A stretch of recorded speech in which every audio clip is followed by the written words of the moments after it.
Hello and welcome to Thursday. Now, a couple of days ago, I ended up beating Ninja 5.0 on my analog pocket, and that's kind of led me down a interesting little rabbit hole. Uh, Yesterday and today, I found out that there's a well, I knew about this, but I never really looked into it. There's a huge emulation scene for the Analog Pocket. And that's a good thing. Because emulation is good. Uh, Controversial opinion, I know, right? But, I'm not advocating for piracy. I'm advocating for game preservation, which kind of goes into hand in hand with that, which is unfortunate that it's kind of seen in that light, but there is no way to play some very old games on outdated systems where money will not see the developer in any way and it will be forgotten to time, and there's no reason for us to pay exorbitant amount of money for such a thing. Example given. A couple of months ago, I bought a copy of Kirby Air Ride for the GameCube, and the thing is, I don't own. Well, I do own a GameCube. I own a Wii as well. The thing is, I don't own a GameCube memory card, which is required to play. Well, required to save game files. And while I could spend the money on a memory card, none of that money is going to go to Nintendo. It's going to go to a third-party seller, whether that be somebody on eBay or some reputable third-party seller who's actually, doing their best to work with game preservation and all of that jazz. Thing is, why would I pay $15 for a product when I can just kind of do it for free? That's where emulation comes in, right? So it's extremely easy to mod your Wii. All you need is a SD card, which is right here. This is not the SD card I expected to be in here. How big is this one? This is 2 gigabytes. We have another 2 gigabyte SD card that's like specifically for Wii. I have no idea where that one is, but that's what used to live in here. Anyway, the thing about this is that you just put some files on the SD card and boom, you have a modded Wii. You can do some pretty amazing things with modded Wiis. What I did was load up a program called Nintendo, which allows you to emulate GameCube games. Now, why would you want to emulate GameCube games when the Wii is a native GameCube player? Well, memory card support. You can use the SD card or the onboard memory as a memory card. You can also use third-party controllers. I used a PlayStation 4 controller to play Kirby, which is pretty funny. And just some quality of life stuff that you otherwise didn't have, right? So that's one reason, but you can also use the Wii for some pretty interesting stuff. That would be, you can load up RetroArch on it, which would allow you to play more emulators. The Wii basically played every Nintendo console before it natively through Virtual Console, so why not take some ROMs that you can dump yourself? Like with my Game Boy Operator, I dumped the ROMs, I can load them onto here, play with a PlayStation controller, playing on a Wii, playing, I don't know, Pokemon Pinball? Something ridiculous, right? But that's just one thing that I've been thinking about the past couple of days. Let's talk about something that I've been doing the past few months. Ever since the eShop shut down and I hacked my 3DS, one thing that hasn't been available is the entire digital catalog of games for the Nintendo 3DS. You can buy these games, well, you were able to buy these games up until, a couple months ago, but now you're no longer able to get those games. There are some methods which you can, and I'm not advocating for them. I'm just saying that they're available and that I have used them personally. But if you can, do your best to like purchase a physical copy. Again, not most likely none of that money is going to see Nintendo at this point.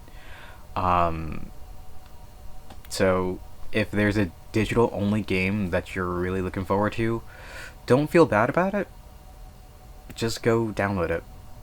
That's what I've been playing, the Picross E series on 3DS. I'm on E5 and there's E1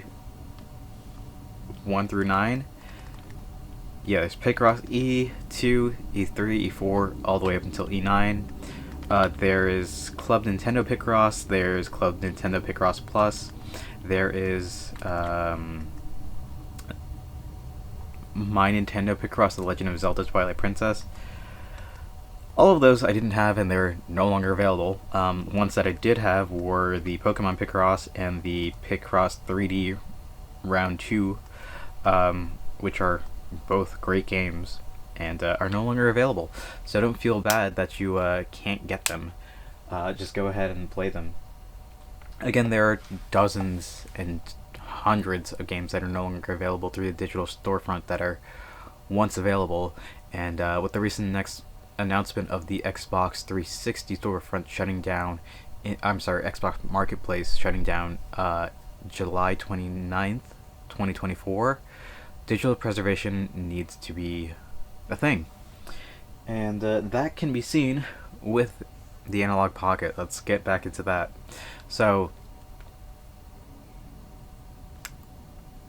the Analog Pocket is a really, really amazing console. Initially, when it launched, it could only play Game Boy, Game Boy Advance, and Game Boy Color games, which are fine. Like, that's a lot of the games that I had growing up. But the thing is,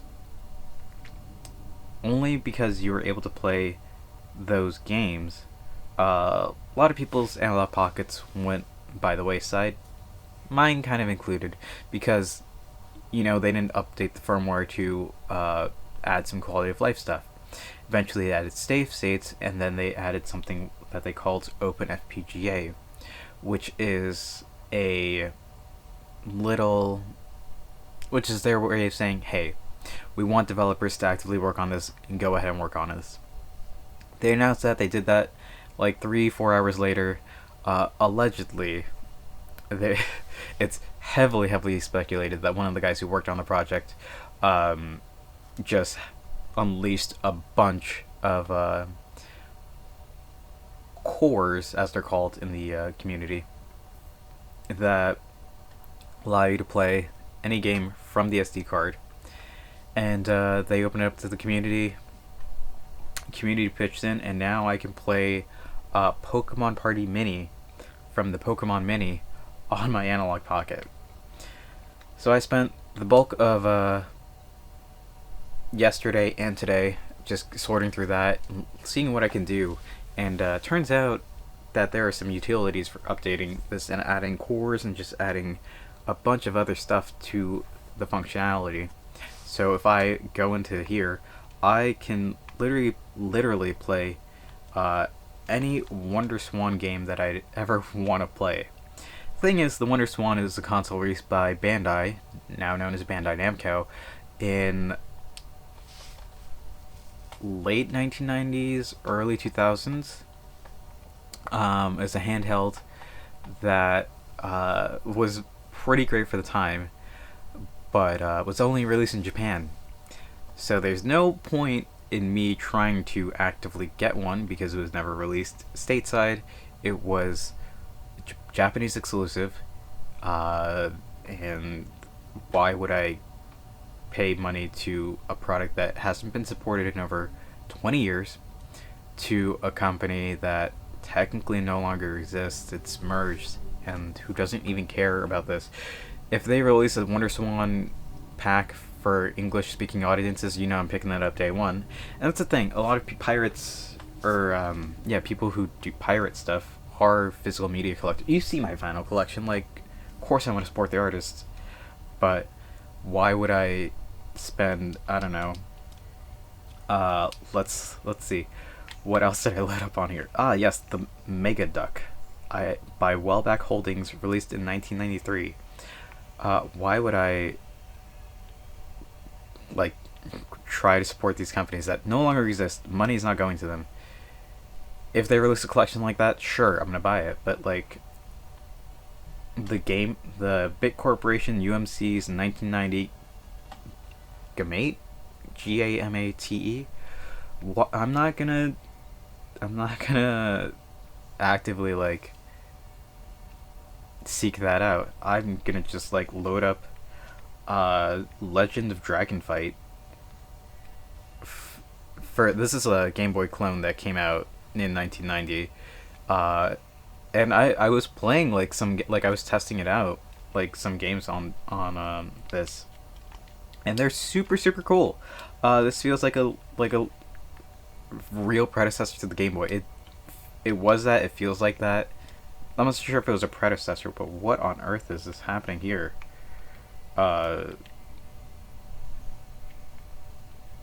Okay, like